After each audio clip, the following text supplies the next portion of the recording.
Hello everyone, welcome once again to your channel career बनाओ NEET. तो आज मैं बात करने वाली हूँ बहुत इंपॉर्टेंट टॉपिक पे। वीडियो आप लास्ट तक देखना, बिल्कुल भी स्किप मत करना। जो भी नीट 2025 के एस्पिरेंट्स हैं उनके लिए वीडियो काफ़ी हेल्पफुल रहने वाली है। तो जैसा कि मैं आपको बता दूँ कि मैं बताने वाली हूँ कि नीट 2025 में टाइप ऑफ क्वेश्चंस मीन्स किस टाइप के क्वेश्चंस रहने वाले हैं पेपर में, जो कि एक नोटिस में आया है। वो चीज़ क्लियर मेंशन्ड है कि किस टाइप के क्वेश्चंस होते हैं। ठीक है, उससे आप अगर रिलेट करोगे PYQs तो वो उससे मैच करेंगे, क्योंकि उसी बेसिस वही पेपर आपका बनता है। ठीक है, तो क्वेश्चंस के जो टाइप हैं वो क्या है। पहली बात तो जो क्वेश्चंस बनते हैं उसका पहला एम ये होता है कि वो ये चेक करते हैं कि आपने NCERT अच्छे से समझी है। ठीक है, तो फर्स्टली इसमें क्लियर लिखा गया है, NEET questions design to test how will you understand NCERT। NCERT आप कैसे समझते हो। ठीक है, नेक्स्ट पॉइंट जो है वो ये है कि वो दोनों चीज़ें चेक करते हैं। फर्स्ट इज़ आपकी मेमोरी बेस्ड एंड सेकेंड है कॉन्सेप्ट बेस्ड। ठीक है, तो आपके दोनों बहुत कुछ होता है जो कि मेमोरी बेस्ड, जो कि लर्न करने वाली सिंपल चीज़ें होती है, वैसे क्वेश्चंस भी होते हैं और कुछ डीप कॉन्सेप्चुअल क्वेश्चंस भी होते हैं। तो दूसरा पॉइंट ये हो गया कि आपके मेमोरी बेस्ड क्वेश्चंस भी होंगे एंड कॉन्सेप्चुअल क्वेश्चंस भी, मीन्स कॉन्सेप्ट बेस्ड। तो आपको जो भी पॉइंट्स पढ़ना है ना, जो भी चीज़ें पढ़नी है, आपको ऐसे बस लेके वो चीज़ रटनी नहीं है। कुछ आप फॉर्मूलाज ले लिए, कोई लाइन्स ले लिए, कोई एग्जाम्पल्स ले लिए, उसको आपको जस्ट मेमोराइज नहीं करना है। उसमें आप एक कॉन्सेप्ट, अगर कॉन्सेप्चुअल पॉइंट है तो उसको पहले कॉन्सेप्ट समझो, उसके बाद आप उसको याद करो। ठीक है, डायरेक्टली आपको याद नहीं कर लेना। जो सीधे सीधे लर्न करने वाली चीज़ है वो ठीक है, आप लर्न कर रहे हो, ओके। बट जो चीज़ कॉन्सेप्चुअल है वहाँ पे आपको पहले अपना कॉन्सेप्ट अच्छे से बनाना है, देन आगे बढ़ना है। थर्ड है कि कुछ की पॉइंट्स हैं जो कि नीट के पेपर में क्वेश्चंस रहने वाले हैं। वो फर्स्टली क्या है, क्लियर क्वेश्चंस। जो भी क्वेश्चंस आते हैं बिल्कुल क्लियर होते हैं, इजी टू रीड होते हैं। ठीक है, आपको क्लियरली समझ आते हैं एंड वो फोकस करते हैं सिंगल कॉन्सेप्ट पे। ठीक है, कि वो क्वेश्चन, एक क्वेश्चन जो है वो एक कॉन्सेप्ट पे बेस्ड है, और वो कॉन्सेप्ट कहाँ से लिया गया, वो NCERT से ली गई है। ठीक है, तो जैसे एक क्वेश्चन कोई भी है, वो कोई भी क्वेश्चन आता है उसमें जो एक कॉन्सेप्ट लग रहा है ना, वो एक ही टॉपिक से लग रहा होगा। ठीक है, नेक्स्ट है लॉजिकल ऑप्शंस। अब इस पॉइंट का मतलब क्या है लॉजिकल ऑप्शंस का। अब जैसे क्या होता है, कोई क्वेश्चन है उसके 4 ऑप्शन है, तो 4 ऑप्शन में एक ऑप्शन जो है सही होगा, 3 गलत होंगे। या फिर कभी कभी होता है एक्सेप्ट करके आता है, नॉट करके आता है। ठीक है, तो उसमें एक ही गलत होगा, बाकी 3 सही होंगे। तो वो सारे ऑप्शंस जो होते हैं ना, क्योंकि क्या होता है, हमें लगता है चारों सही है या चारों गलत है, तो लॉजिकल होनी चाहिए। ऐसा नहीं कि 3 बिल्कुल सही और एक बिल्कुल अनदर कॉन्सेप्ट से क्वेश्चन आ रहा है, नहीं, सिमिलर होनी चाहिए। तभी क्या होता है, स्टूडेंट कंफ्यूज होते हैं। ठीक है, तो यही जाके आगे अच्छे क्वेश्चंस बनते हैं, जिसकी वजह से जो स्टूडेंट्स अच्छा कॉन्सेप्ट पढ़े होते हैं उनके रैंक्स और मार्क्स अच्छे आते हैं। ठीक है, तो इसमें क्लियरली मेंशन है कि कॉन्सेप्ट। ठीक है, नेक्स्ट है जो डिफरेंट टाइप्स के क्वेश्चंस होते हैं, किस किस टाइप्स के क्वेश्चंस होंगे।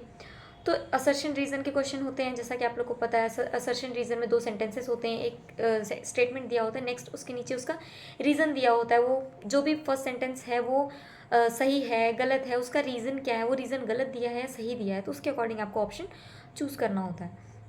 नेक्स्ट क्या है, स्टेटमेंट बेस्ड। अब कोई भी स्टेटमेंट बेस्ड क्वेश्चन दिया हुआ है, जैसे कि 2 स्टेटमेंट दे दिया आपको ऑप्शन में, first is true second is false, first is false second is true, या both is true both is false, मतलब ये स्टेटमेंट बेस्ड। वो डायरेक्टली स्टेटमेंट आपके बुक से होते हैं, NCERT से होते हैं। इसके लिए आपको NCERT लाइन टू लाइन पढ़ना है। NCERT यार आप स्किप मत करो। आप ना, कितने स्टूडेंट्स क्या होता है नीट के टाइम पे NCERT को स्किप करके कोई कॉन्सेप्चुअल बुक अलग से कॉन्सेप्ट बनाने लगते हैं, साइड बुक्स पढ़ने लगते हैं। तो ये चीज़ें मत करो, पहले NCERT क्लियर कर लो। NCERT की एक एक लाइन आपने पढ़ ली, कॉन्सेप्ट समझ लिए, तो ऑब्वियसली नीट के प्रीवियस ईयर क्वेश्चन उठाओगे तो आपके सॉल्व होंगे। ठीक है, उसके बाद अगर आपके पास टाइम बचता है, आपको लगता है एक्स्ट्रा कुछ हमें करना है तो करो, अदरवाइज NCERT फर्स्ट। ठीक है, नेक्स्ट है और किस टाइप के क्वेश्चंस होते हैं, तो मैच दी कॉलम 4 ऑप्शंस होते हैं, 4 उसके आंसर होते हैं ऑपोजिट साइड में, जिसमें आपको मैच करना होता है। नेक्स्ट है डायग्राम बेस्ड। तो डायग्राम बेस्ड क्वेश्चंस क्या होते हैं, डायरेक्टली NCERT के डायग्राम्स होते हैं। उस डायग्राम में मान लो अगर बायो का डायग्राम्स है तो उसमें कोई भी चीज़ है तो उसके पार्ट्स, जैसे प्लांट फिजियोलॉजी से कुछ भी है तो उसके पार्ट्स, प्लांट का जो पार्ट्स है, फ्लावर्स वगैरह है, तो उसके पार्ट्स पे जो लेबलिंग की गई है ना, उससे एक एक क्वेश्चंस बहुत अच्छे से आते हैं। तो आपको सारे डायग्राम्स देखते चलना है, सिर्फ टेक्स्ट पढ़ के डायग्राम स्किप नहीं करना है। ठीक है, डायग्राम बेस्ड क्वेश्चंस डायरेक्टली आते हैं और वो अच्छा मार्क्स स्कोरिंग क्वेश्चन होता है, क्योंकि वो डायरेक्टली आपको आते रहते हैं अगर आपने अच्छे से पढ़ा है तो। नेक्स्ट है इंटेक्स क्वेश्चंस। अब आपको तीनों सब्जेक्ट में, ठीक है, अब फिजिक्स केमिस्ट्री में क्या होता है, इंटेक्स क्वेश्चंस मतलब हर 2-3 टॉपिक के बाद क्वेश्चंस दिए होते हैं 4-5 बॉक्स में। ठीक है, तो वो क्वेश्चंस आपको ज़रूर करने हैं, क्योंकि बहुत बार ऐसा होता है कि इंटेक्स क्वेश्चन जो होती है एनसीईआरटी की, उसका डाटा जो होता है वो चेंज करके सीधे सीधे क्वेश्चन दे देते हैं, तो वो आपको बिल्कुल भी स्किप नहीं करनी है, ठीक है। तो इंटेक्स क्वेश्चन ज़रूर से सॉल्व करना है। नेक्स्ट है केस बेस्ड। अब केस बेस्ड क्वेश्चन कैसे होते हैं, कुछ भी आपको एक केस बना के दे दिया कि अ बॉय जो कि कुछ भी मतलब एक्सपेरिमेंट कर रहा है, कुछ भी हो रहा है, केमिस्ट्री से रिलेटेड है या फिर बायो से रिलेटेड, तो वो कॉन्सेप्ट जो होता है आपके एनसीईआरटी का होता है, ठीक है। तो कॉन्सेप्ट एनसीईआरटी का है, लेकिन उसके लिए एक केस बना दिया गया, केस स्टडी टाइप, उसको पढ़ के आपको ऑप्शन सिलेक्ट करना है, ठीक है। तो केस स्टडी वाले क्वेश्चन भी आप तभी कर पाओगे जब आपका कॉन्सेप्ट अच्छा होगा। तो इन सारे पॉइंट्स में अगर आपने एक चीज़ नोटिस की, तो मैंने हर जगह पे एक ही पॉइंट पे फोकस किया है, एनसीईआरटी, ठीक है। चाहे आपके कॉन्सेप्ट के लिए हो, मेमोरी के लिए हो, diagram based, match the column, statement based questions, या फिर कुछ भी, एनसीईआरटी, ओनली एनसीईआरटी, ठीक है। तो अगर आप एनसीईआरटी की एक लाइन पढ़ लेते हो तो आई डोंट थिंक आपको ज़्यादा प्रॉब्लम आने वाली है, ठीक है।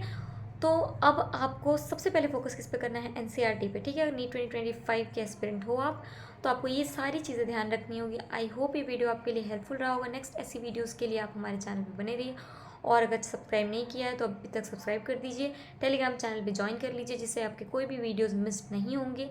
Thank you.